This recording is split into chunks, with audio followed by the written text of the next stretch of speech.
네, 안녕하세요. 2021년 6월 25일 금요일, 6월의 마지막 금요일 뉴스 브리핑 시작해 보도록 하겠습니다. 네, 오늘도 녹화 방송입니다. 네, 이게 지금 저희 네트워크 상태가 조금 원활하지가 않아서 혹시 이제 생방송으로 하게 됐을 경우에 중단될 것이 살짝 우려가 돼가지고요. 일단 녹화로 합니다. 그래서 만약에 이제 좀 네트워크 환경이 좀 안정화가 되면은 실시간 방송으로 진행하도록 하겠습니다. 그래서 최대한 이게 이제 전달되는 용량을 줄이기 위해서 지금 이게 비디오 캡처라고 하는데 화면도 껐습니다. 음성하고 화면만 깔끔하게 나가게 하기 위해서 온 정성을 다하고 있습니다. 이게 좀 PC 환경이 조금 바뀌다 보니까 이제 잡음도 심하고 이게 녹음도 조금 상태가 안 좋았던 것 같습니다. 다시 한번 사과 말씀을 드리고요. 이렇게 좋은 피드백들은 바로바로 주시면은 저희가 어떻게든지 간에 반영을 하도록 하겠습니다. 오늘 그러면 뉴스 브리핑 시작해 보도록 할까요? 네, 매일경제신문 지면 뉴스입니다.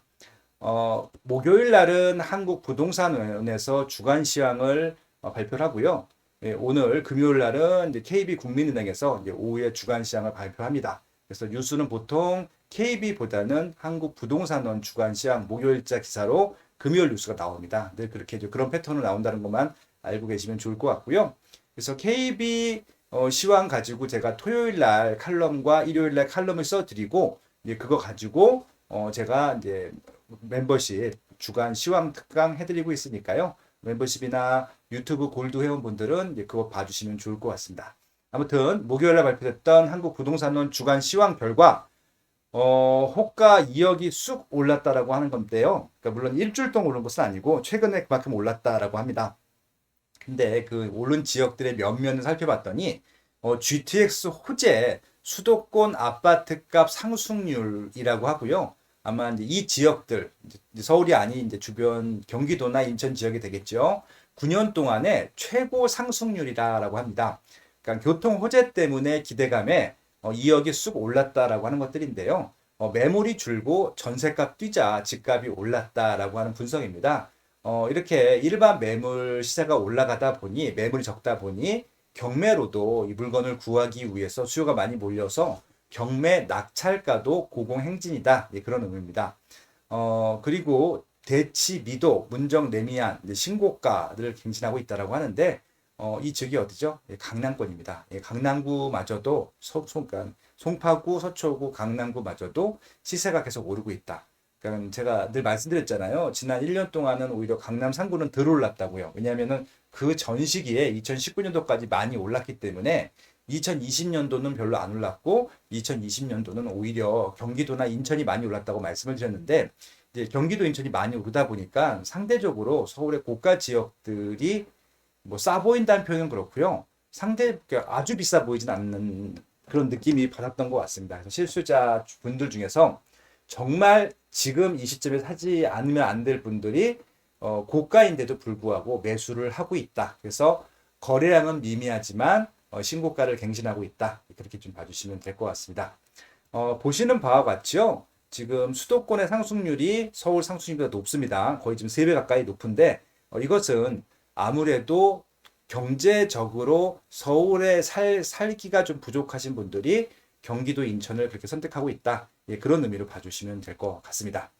그래서 실질적으로 아파트 경매도 광풍인데요. 낙찰가율이 역대 최고라고 하는 것들이고요. 서울 5월 달에 낙찰가율을 봤더니 그 감정가가 있는데 116%의 낙찰이 된다고 합니다. 이게 무슨 의미냐면은 1억짜리 아파트는 1억 1,600만 원에 10억짜리 아파트는 11억 6천만 원에 낙찰이 된다 이겁니다. 그러니까 시세를 웃도는 것들이죠. 이건 이유가 결국은 매물이 없기 때문인데요. 말씀드렸잖아요. 투자자들 같은 경우는 이게 만약에 조금 비싸다라는 판단이 들었을 때는 매수하지 않습니다. 아무리 상품이 좋아도 아무리 미래 가치가 높다 하더라도 지금 시세보다 높다라고 했을 땐 절대 매수를 하지 않죠. 근데 이렇게 시세보다 감정가보다 높게 매수하는 층들은요. 딱 한 부류입니다. 실제 거주를 해야 되는 그런 분들은 매수를 하지 않을 수가 없는 것들이죠. 그래서 지금 정말 시장에 거래될 수 있는 매물이 적구나라는 그런 의미로 이 시황을 바라보시면 좋을 것 같습니다. 다음 뉴스고요. 광화문에 있던 미 대사관, 지금 이제 그 미 대사관이 어디냐면은 대한민국 박물관하고요, KT 본사 있잖아요. 그 사이에 있잖아요. 아마 이제 과거에, 지금은 이제 비자를 이제 안 받지만 과거에 비자 받던 시절, 물론 지금도 비자를 받습니다. 가보신 분들이 좀 있을 겁니다. 그렇죠? 네, 아무튼 그 미 대사관이 그 위치에서 광화문에서 용산공원으로 오는데요. 아마 이제 용산공원 어디냐면은 이제 지금 미군 부대가 철수한 그 부지로 올 텐데 그 숙명여대역 4호선 숙명여대역과 용산고등학교가 있습니다. 그 사이에 과거에 뭐 이렇게 수도여고가 있고 뭐 그런 데가 있어요. 그 바로 길 건너편인데 지금 수도여고 같은 경우는 강남으로 갔고 이제 수도여고 부지에 서울교육청이 좀 들어오려고 공사를 하고 있고요. 그 맞은편입니다. 거기에 지금 미군 부대가 빠져나간 그 부지를 활용해서 미국 대사관을 짓겠다라고 하는 것들이고요. 이따 지도 나오니까 다시 보여드릴게요. 그래서 결국은 이제 광화문도 다른 용도로 아마 개발이 될 것 같고요. 이 용산공원도 본격적으로 공원 내지 다른 시설로 개발이 되고 있다라고 봐주시면 될 것 같습니다. 기존 대사관 땅에는 랜드마크, 높고 좋은 건물들이 들어오겠죠. 그래서 이제 바로 옆에가 다 KT 빌딩이 있다고 말씀드렸잖아요. KT 빌딩 바로 옆이 뭐죠? 교보 빌딩. 우리가 알고 있는 광화문 교보문고에 있는 그 교보 빌딩. 그러니까 광화문 사거리에서 교보 빌딩, KT, 그 다음에 미국 대사관 이렇게 있다고 보시면 됩니다. 그 위에 대한민국 박물관 있고요. 아무튼 국가 상징거리 조성 건물시설 탈 것이라고 하는데 지금 미국 대사관이 바로 요 부지입니다. 캠프킴이라고 하는 부지 길 건너편에 있고요. 요 하얀색 선이 한강대로입니다. 쭉 가게 되면 한강대교가 나오죠. 용산역 있고 시커먼 건물이 BTS 건물이고요. 여기 지금 초록색 건물이 뭐죠? 최근에 입주했던 휴성 해리턴 스퀘어고요.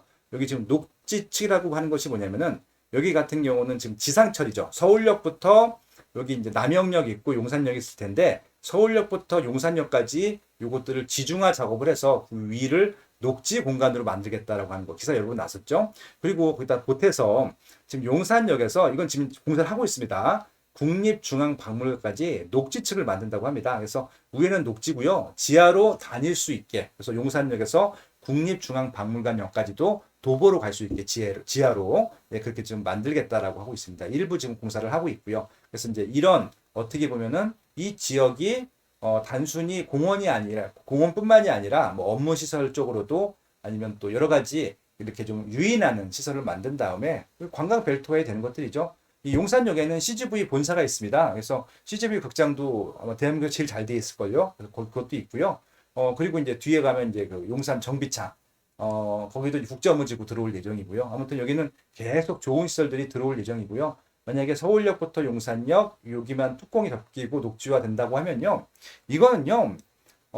경인선 숲길 아시죠? 지금 홍대 입구역 주변에 있는 지금은 이제 홍대 입구역에서 지금 효창공원역까지도 되어 있는데 지금 거기도 시세가 많이 올랐고 활성화가 됐잖아요. 여기는 홍대 입구의 경인선 숲길과 비교할 정도가 아닙니다.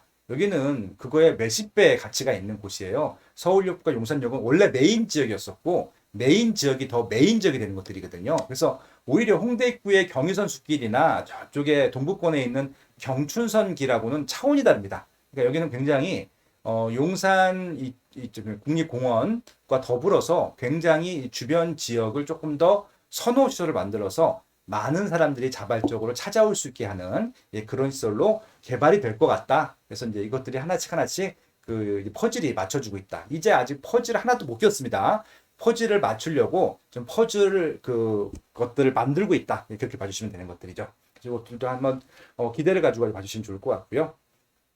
다음 뉴스고요. 아까 이제 말씀드렸던 한국부동산원 주간 시세 기사인데요. 여기 구체적으로 지명까지 나옵니다. 안양 시흥 집값 상승률 1위고요. GTX-C 인덕원 영특 호재라고 하는데요. 아까 말씀드린 대로 지금 가격이 좀 많이 오른 지역이 의왕 많이 올랐다고 말씀드렸고 시흥 많이 올랐다고 말씀드렸고 안양이나 군포도 많이 올랐다고 말씀드리는데 지금 이 지역들이 대부분 GTX-C 아니면은 이제 또 그 인덕원선 혹은 이제 월급 판교선 뭐 이런 지역들 신안산선 이렇게 경기도 남부 지역에 새롭게 생기는 교통망 주변 지역의 이런 시설들이 시세가 좀 더 많이 오르더라. 그런 의미라고 봐주시면 될 것 같습니다. 물론 시흥 같은 경우는 새 아파트 호재도 있고요. 안양도 올해 새 아파트가 많이 입주했죠. 대표적인 게 뭐였죠? 네. 지금 안양 같은 경우도 메인 평촌 시설 그 입지 주변 안쪽으로는 구축이지만 그 주변 지역으로 해서 굉장히 많은 재건축 재개발 아파트들이 입주를 했다라고 봐주시면 되는 것들이죠. 한번 볼까요? 직방을 보면 참 좋죠.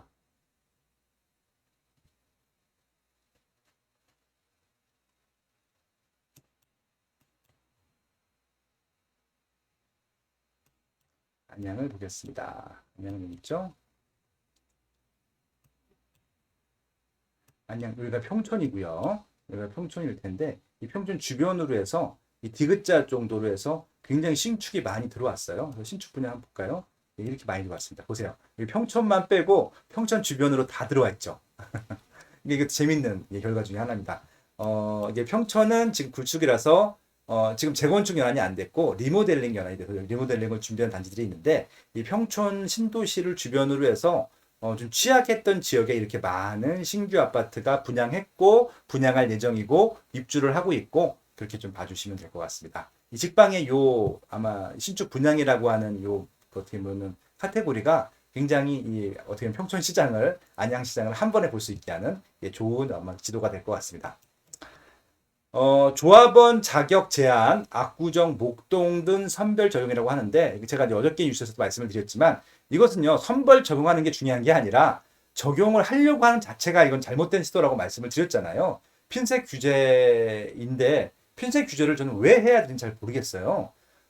강북 재개발은 영향이 적을 것이냐. 이건 영향이 적을 것은 왜 영향이 적냐면요. 거긴 재건축이 없어요. 없기 때문에 그런 거잖아요. 그러니까 상계 주공 밖에 없는데 아마 압구정이나 목동 선별 대응하면요. 상계 주공도 적용하지 않을 수가 없을걸요. 예, 그런 것들입니다. 다만 장기 보유하는 1주택자들은 예외 허용했다. 그러니까 10년 이상 보유한 사람들 같은 경우는 이게 예외적으로 매도를 허하겠다라고 하는 것들이잖아요. 소급 적용되는 규제는 아니라고 하지만 매수자는 새 아파트를 받을 수 없기 때문에 이거는 소급 적용이 맞죠. 그러니까 이렇게 좀 눈 가리고 아웅하는 식으로 좀 변명 안 했으면 좋겠습니다. 이건 소급 적용이 맞고요. 재산권 침해도 맞습니다. 그러니까 결국은 이렇게 조합원 지위 양도 예외 규정이 있다 하더라도 뭐 10년 소유 5년 거주 있다 하더라도 사람 일이라는 게 1년 살다가도 이사 갈 수 있는 거고 2년 살다가도 이사 갈 수 있는 것들이고요. 정작 투자 목적으로 들어온 사람들도 이사 갈 수 있는 거잖아요. 그러니까 이런 것들은 자본주의 사회에서는 자유롭게 의사결정을 해야 되는 것들인데 이게 뭐 단순히 시세가 많이 올라간다는 이유만으로 규제를 한다고 하는 것은 너무 모순된 법률 같아요. 당연히 가격이 올라가는 게 정상이고 올라가지 않는 게 비정상 아닌가요? 더군다나 입지도 좋아지고 상품도 좋아지는 것들인데 이것들을 올라가지 못하게 하는 것 자체가 저는 좀 이게 잘 모르겠습니다. 좀 어느 정도까지 제가 이해를 해줘야 되는지 잘 모르겠습니다. 그러니까 분양가 상한제라고 하는 것 제가 몇 번 말씀드렸잖아요. 주변 시세의 반값으로 분양을 합니다. 그러면은 그게 주변 시세가 그 분양가만큼 내려오나요? 그렇게 안 된다는 것들을 이미 20년 동안 경험을 했잖아요. 그런데도 끊임없이 분양가 상한제를 하고 있습니다. 이게 얼마나 모순되고, 그러니까 이 분양가 상한제를 통해서 결국 가격의 점핑만 더 퀀텀 점핑을 시키잖아요. 그러니까 오히려 더 야기하다 보니까 이번 정부에서 정말 잘못한 제도, 가장 잘못한 제도 중에 하나인 것들이거든요. 그래서 이런 예외 규정이 있는 게 중요한 게 아니라 이런 제도 자체를 만드는 것 자체가 발상 자체가 저는 좀 어떻게 보면은 정말 부동산을 알고 하는 걸까? 이게 순수한 의도라고는 하지만 너무 결과가 너무 악영향이 나오기 때문에 개인적으로 굉장히 안타까운 법 중에 하나였습니다. 이것도 좀 정권 빨리 바뀌어가지고요. 부동산 좀 제대로 하시는 분들이 좀 제대로 좀 정책을 만드셨으면 좋겠습니다. 여당이든 야당이든 누가 해도 좀 다 지지할 것 같습니다. 다음 뉴스고요. 부동산 114에서 설문조사를 했는데요. 국민 5명 중에 3명이 하반기에 집값이 오를 거라고 했다는 겁니다. 국민이라는 표현을 쓸 필요는 없을 것 같고요. 부동산 114 설문조사에 응답하신 분 중 5명 중에, 그러니까 3명이니까 60% 정도가, 여기 60%가 아니라 70%인데요. 예, 60, 70% 정도가 오른다라고 했다라고 합니다. 예, 넘어가겠습니다. 왜냐면은, 부동산 114에서 이런 조사를 하는 것들은 의미가 있는데, 이거는 뭐 정교하게 샘플링을 한 건 아니고요. 부동산 114에 들어온 사람들 베이스로 한 것들이기 때문에 조금 바이어스라는 게 있죠. 오차가 있기 때문에 이것은 그냥 그렇구나 정도로 참고하시면 될 것 같습니다. 기사화할 정도의 내용은 아니었었고요. 대우건설이 용인 수지 현대 리모델링을 맡는다라고 합니다. 그래서 상반기에만 1조 7,300억 수주에서 1등 했다고 하네요. 지금 대우건설 같은 경우는 주인이 없죠. 산업은행이죠. 그래서 지금 중흥이랑 DS 네트워크스죠. 그리고 또 호반에서 또 이번에 또 입찰하려고 한다고 하는데 오히려 주인이 없는데도 이렇게 열심히들 하죠. 제가 이제 이거 물어봤어요. 이게 어떻게 현대건설 GS나 삼성처럼 주인이 명확한 데보다 더 열심히 이렇게 수주를 잘하느냐 했더니 이게 지금 주인이 산업은행이라서 오히려 전문 경영인이 하다 보니까 또 과감하게 할 수 있고 사업성만 있다라고 보이면은 산업은행에서 적극적으로 밀어준다고 하는 겁니다. 그러니까 이제 그 오너들이 오히려 간섭 안 하는 것들이 좋은 면도 있구나. 예, 그런 것들. 물론 이제 오너 회사가 나쁘다는 게 아니라 대우건설을 보면서 아 이게 본연의 업무에 충실하더라도 이게 이렇게 잘 될 수 있구나. 그럼 굳이 인수하는 게 아니라 이게 수익이 날 수 있을 것 같거든요. 그러니까 대우건설을 나라에서 인수해갖고 국영기업을 하면 어떨까요? 그래서 지금 모든 정비 사업들을 하게 해도 나쁘지 않을 것 같은데 그렇잖아요. 지금 어차피 지금 나라 거예요. 산업은행이 나라 거니까. 그래서 그냥 차라리 그렇게 굳이 민간에 매각하지 말고 이렇게 민간 역할을 할 수 있는 시공사를 활용하는 것들도 하나의 방법이 되지 않을까 그런 생각이 들기도 하네요. 네, 아이디어 제가 제출해 드렸습니다.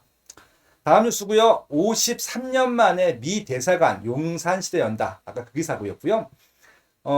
이제 광화문서 이전해서 이제 행정청사진을 마련하는데 이제 바로 부지가 여기 있습니다. 여기가 이제 숙명여대역 4호선이고요. 여기는 이제 신용산역이죠. 4호선이죠. 용산구가 있고 사이 부지에 지금 펜스 쳐놨고요. 지금은 아직까지 미군 부대예요. 근데 이제 여기를 이제 개발을 해서 멋있는 건물로 만들겠다라고 하는 겁니다. 여기가 지금 되게 칙칙하고 뭐 거의 뭐 쓸모가 없는, 그러니까 뭐 쓸모가 없다기보다는 아무 용도로 활용 안 하고 있는데 안 쓰던 용지를 활용하게 되니까 여기에 대한 밀집도가 높아지는 것들이고 이게 나름 일자리잖아요. 그러면 이제 광화문으로 출퇴근하는 사람들이 이 주변으로 출퇴근하게 되니까 여기에 뭐 상가들이라든지 주거 같은 경우가 조금 더 이전보다는 활성화될 가능성이 높죠.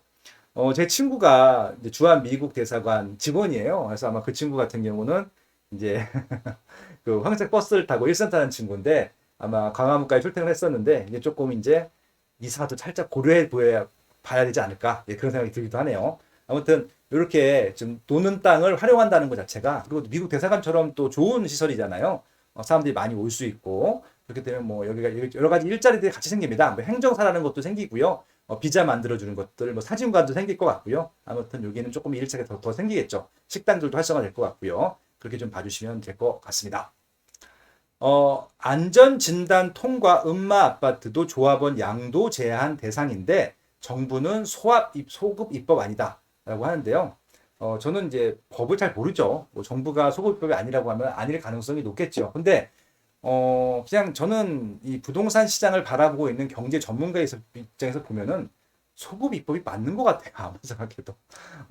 제가 뭐, 이것들에 대해서 법적이나 논리적으로 뭐 국토부나 서울시를 설득할 자신은 없습니다. 근데 아무리 생각해도 일반인 입장에서 보면은 소급이 맞을 것 같아요. 그러니까 소급 입법을 하면 안 되는 이유가 선의의 피해자가 생기면 안 된다고 말씀드렸잖아요. 근데 이거는 선의의 피해자가 생기는 거잖아요. 그쵸? 그러니까 예를 들어서 이런 거예요. 아파트를 지금 샀잖아요. 그러니까 조합원 양도 제한 대상이 아니었잖아요. 그쵸? 근데 갑자기 소급 입법으로 제한 대상을 만든답니다. 그러면 피해자가 생긴 거잖아요. 그쵸? 그렇지 않나요? 예. 그러면 이거는 소급 입법이 맞는 거잖아요. 예. 그래서 제발 좀 소급 입법 제가 예전에 말씀드렸는지 모르겠지만 법 공부를 조금 한 적이 있어요. 예전에 이제 좀 겉멋 들어가서 사법고시 보려고 그때 법을 공부한 적이 있었는데 소급 입법은 진짜 거의 하면 안 된다고. 지금까지 그 친일파 재산 환수법 이외에는 소급 입법을 한 적이 거의 없대요. 그러니까 지금 친일파 재산 환수하는 것만큼으로 활용하고 있는 거잖아요. 부동산 투자 이런 시장 같은 경우를.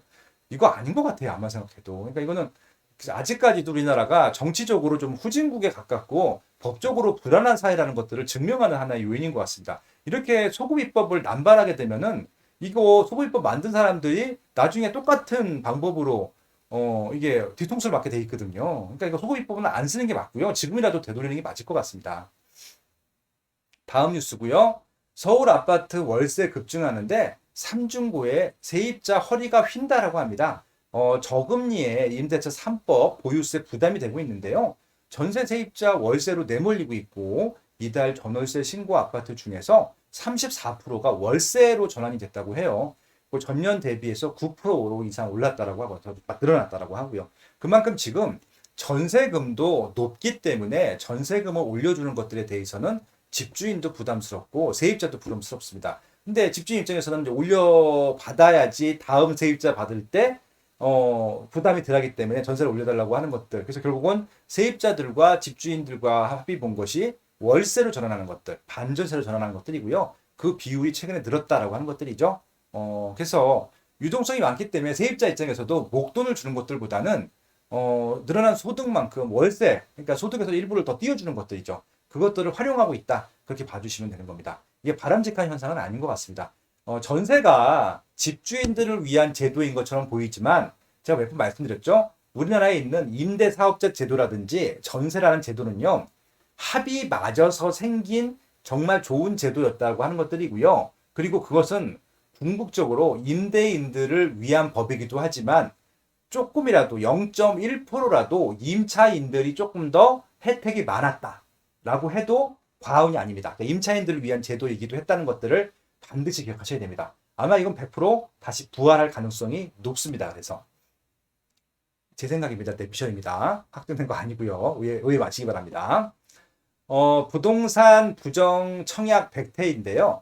119km를 달려서 매일 출근하고 있다. 그렇게 될 가능성이 낮죠. 119km라고 하는 것은요. 여기서 대전보다 더 멀리 가는 것들이거든요. 매일 출퇴근한다는 것은 불가능하기 때문에 이게 무슨 얘기예요? 위장 전입. 예, 그러니까 주소지를 옮겨놓고 실제 그렇게 출퇴근 안 하고 있는데 그러니까 예를 들어서 나 세종시에 아파트를 뭐 공급받고 싶어, 청약 받고 싶어, 거기 사고 싶어 하시는 분들 같은 경우는 세종시에다가 적을 둬야지 1순위 뭐 이렇게 받을 수 있는 것들이잖아요. 그럼 서울 살면서 세종시에다가 그것들을 만드는 거예요. 주소지를. 그런 것들이 많았다고 하는 겁니다. 2020년 하반기에만 302건을 적발했다라고 하는 것들이고요. 특히 장애인 국가유공자 특보 자격이 있는 것들이죠. 그러니까 예를 들어서 그러니까 장애인들이나 국가유공자 분들도 특공을 신청하는데 다 당첨이 되는 건 아니잖아요. 그래서 이제 정말 좋은 거 세종시 특공을 받고 싶어. 근데 서울에 살아. 근데 세종시에 주소를 옮겨놓으면 세종시 특공 받을 수 있잖아요. 그런 것들 얘기하는 겁니다. 근데 이것들을 일반인들이 잘 모르잖아요. 그러니까 이제 청약제도를 잘 알고 빠삭하게 활용할 수 있는 사람들이 컨설팅을 해주는 거죠. 이게 브로커가 하는 것들이죠. 그리고 실질적으로는 이렇게 해서 본인들이 또 실제 거주를 하면 그나마 나은데 실제 거주하는 것이 아니라 청약 통장을 판다고 하죠. 빌려준다고 하죠. 그렇게 해서 그것들을 사서 바로 넘기는 그런 대리 청약도 있었다라고 하는 겁니다. 그래서 이런 것들이 302건이 적발됐고 이 중에서 299건에 대해서 수사를 의뢰했다 그런 얘기입니다. 참 이렇게까지 하시는 분이 있네요. 아무튼 청약 통지를 매매하거나 청약 자격을 매매하거나 위장 전입을 하거나 그렇게 하지 마시죠. 그러니까 이게 법이라는 것들은 지켜야 되는 게 맞고요. 이거는 나쁜 법이 아니잖아요. 악법에 대해서는 지킬지 말킬지를 한번 고민해 볼 필요는 있겠지만 이거는 악법은 아닌 것 같아요. 이건 말 그대로 진짜 현재 거주민들을 위한 제도잖아요. 그러면 그들한테 혜택을 주는 게 맞죠. 그래서 진짜 정말 그 집을 청약받고 싶으시면요. 이사를 가는 게 맞잖아요. 그래서 지금 3기 신도시 사전 청약을 하는데 3기 신도시 청약률 혹은 이제 작년까지의 그 과천 지정타를 청약받기 위해서 2년 전부터 이사를 가잖아요. 실질적으로. 그 정도 노력은 해주셔야죠. 근데 말 그대로 이사를 가지도 않고 위장 전입을 한다, 청약을 판다, 통장을 판다, 자격을 판다, 이건 아닌 것 같습니다. 이건 법적인 처벌 받으셔야 될 것 같고요. 여러분들은 적어도 이 방송을 듣고 계신, 빠숑의 세상 답사기를 듣고 계신 여러분들만은 그렇게 안 하셨으면 좋겠습니다. 네. 그런 말씀을 드리면서 오늘 뉴스 브리핑을 마무리하도록 하겠습니다. 2021년 6월 25일 방송이었었고요. 저는 다음 주 월요일 날 다시 오전 8시에 찾아뵙도록 하겠습니다. 그리고 전 주말에 이제 매주 시황특강 녹음해서 유튜브 커뮤니티와 스마트튜브 멤버십 영상에도 올려드리도록 하겠습니다. 아무튼 건강하시고요. 주말 잘 보내시고 월요일 날 다시 뵙도록 하겠습니다. 고맙습니다.